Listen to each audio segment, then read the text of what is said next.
Click the first link in the description for the best Askreddit content.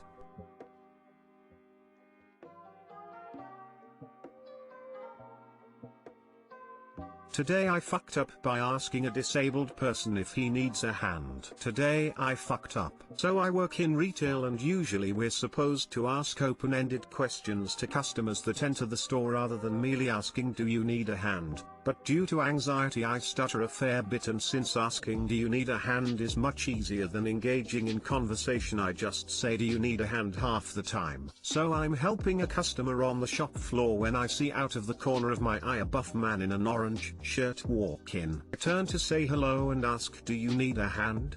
But as he was picking up a shoe and as my angle was so that I couldn't see that he only had one arm, the guy turns and faces me front on. I genuinely have never held in laughter as well as I did then. I'm not laughing at him, I'm laughing at the genuine comedic timing that I experienced in real life in a horrible situation with an innocent mistake. He says he doesn't need a hand and I quickly make a beeline for the back room and fall to the floor in horror as to what I've done. He didn't look angry at all and seemed smiley, all things considered. Perhaps he saw the humor in it, and I'm sure people have said it before to him just out of habit. Guess I'll start asking those open-ended questions. Hey, too long didn't read. I work in retail and asked a man with one arm if he needs a hand and almost burst into laughter in his face and learned a valuable lesson that I should be more proactive at work.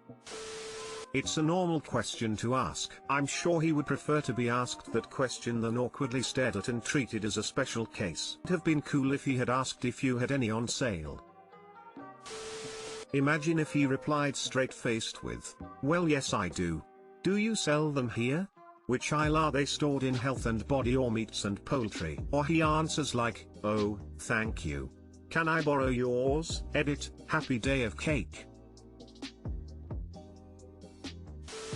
As an amputee myself, right below knee, I can tell you modern speech is peppered with mobility-based metaphors and references. If I got offended every time someone used one, I'd spend my whole life pissed off. When I got home after my surgery, my very good friend came to visit me, and in the middle of the conversation he asked me, so, what's the next step? It was a needle scratching off the record moment and he just kinda froze, locked up. The look on his face was priceless. Let him twist in the wind for a bit and then carried on with the conversation. I can tell you from experience, you have to have a bit of a sense of humor when it comes to having body parts cut off.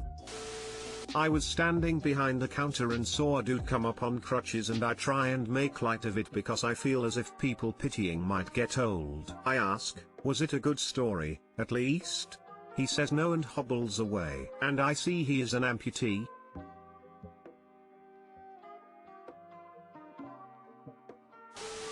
I did a similar thing years ago. Was writing a rain check for a customer. He wanted a bunch of a fairly expensive item that was on sale for better than 50% off, and I remarked, can't blame you for wanting a rain check on them. They cost an arm and a leg normally. He comes back with, well, I've only got one arm and you're not having it. I look up and sure enough, the guy was missing one of his arms from just below the elbow. Felt like the absolute worst person in the world for about 3 seconds until the guy absolutely pisses himself laughing. It's been nearly 10 years and I still turn red even thinking about it.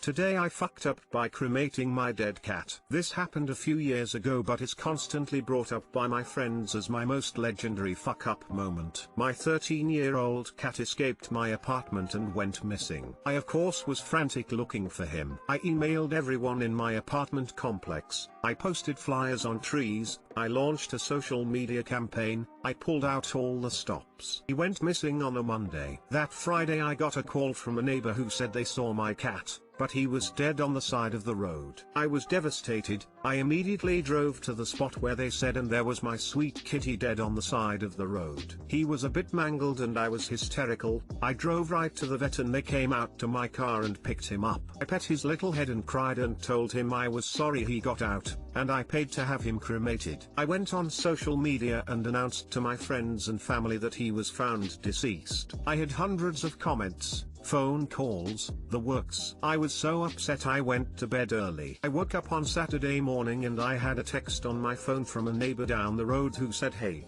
I think your cat is at my house. I explained to him that my cat had died, and he insisted it was him and sent me a picture. Sure as shit, there was my shithead cat hanging out eating food on this guy's porch. The cat I picked up on the side of the road was not my cat, it was a random kitty that looked like my cat that I had cremated. I was just so upset that I mistook him for my cat. Of course I was glad I fucked up, but of course people ripped on me when I posted on social media that surprise, kitty's not dead.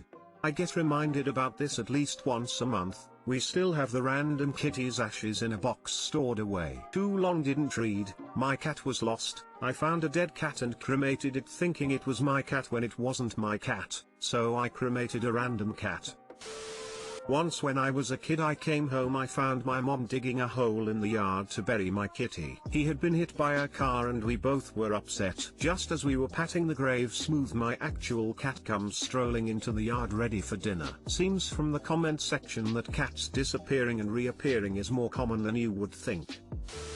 I had a similar thing happen when I was younger. My cat was hurt, took him to the vet and they said he was hit by a car and there was nothing we could do. Cat died. A few days later in walks my cat. I'd clues cat we put down.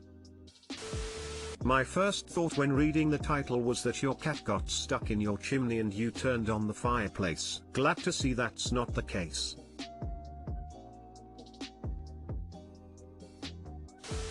Oh, you did a good thing though, right? Op was really kind to a cat that wasn't his. Our indoor-only black cat got out. After a couple of days of looking for her we set a humane trap to catch her. Worked great. Next morning our cat was in the trap. I had to get to work so I put the trap inside the house and texted the kids to let her out when they woke up. They did, but was she always so big? And were her eyes always green? Yeah, turns out it was another black cat. Ours turned up a few days later. We kept the one we accidentally caught, too. We asked around and she was a stray, and it seemed like we owed her for trapping her. My ex-wife came home drunk one night while she still lived with her parents. She saw what she thought was her sister's little white dog, lived at another house, and assumed her parents were looking after it and it had escaped. Took it in, placed it on her parents' bed where it would usually sleep and went to bed. They were pretty shocked when they woke up. Subtle differences between the two dogs became more apparent when she was sober.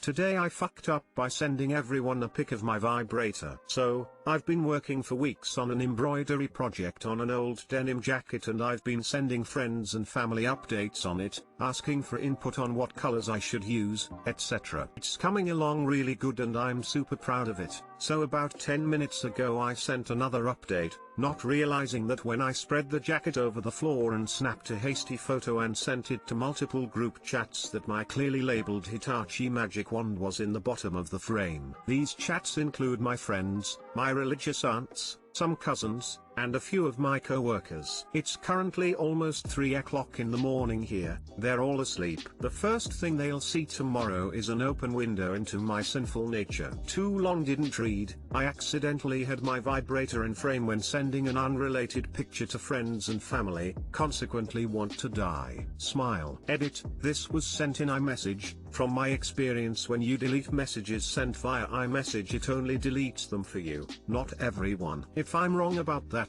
I guess I learned a new thing. Edit 2, the picture is in the comments. Let's see the photo. Read this as a demand and I'm cackling over it. Imagining someone just banging their hands on the desk demanding this photo.